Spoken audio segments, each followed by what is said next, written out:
నమస్కారం ఫ్రెండ్స్, అందరూ ఎలా ఉన్నారు? బాగున్నారా?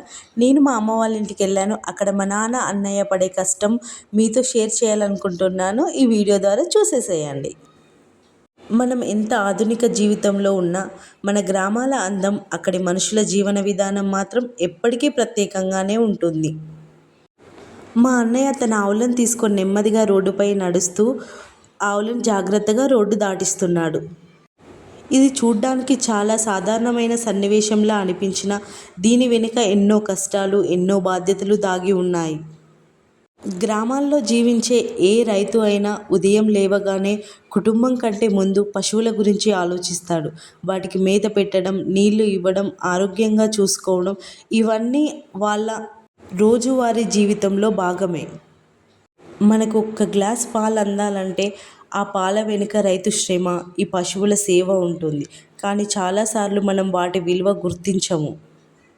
ఈ ప్రశాంతమైన ప్రకృతి, పచ్చని పొలాలు, నెమ్మదిగా నడుస్తున్న ఆవులు ఇవన్నీ ఒక గొప్ప సందేశాన్ని చెబుతున్నాయి.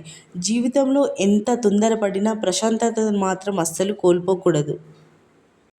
గ్రామ జీవితం అంటే కేవలం వ్యవసాయం మాత్రమే కాదు. ప్రకృతితో కలిసి జీవించడం, జంతువులను కుటుంబ సభ్యులుగా చూసుకోవడం, కష్టపడి సంపాదించిన దానిలో ఆనందాన్ని వెతుక్కోవడం. అందుకే రైతు నిజమైన అన్నదాత. అతని కష్టం వల్లే మనందరం ఇళ్లలో అన్నం, పాలు, పెరుగు చేరుతున్నాయి. ఈ వీడియో మీ అందరికీ నచ్చిందనే అనుకుంటున్నాను. నచ్చినట్లయితే లైక్ చేయండి. రైతుల కష్టాన్ని గౌరవించే ప్రతి ఒక్కరితో ఈ వీడియో షేర్ చేయండి. ఇలాంటి గ్రామీణ జీవితం, ప్రకృతి అందాలు, మనసుకు హాయినిచ్చే వీడియోల కోసం మా ఛానల్ని మామ్ ఆఫ్ టూ మైండ్స్ని తప్పకుండా సబ్స్క్రైబ్ చేయండి. Thank you for watching. మళ్ళీ మరో మంచి వీడియోతో మీ ముందుకు వస్తాను. అప్పటిదాకా మా ఛానల్ మీద ఒక కన్నేసి ఉంచండి. ఓకేనా? Bye friends.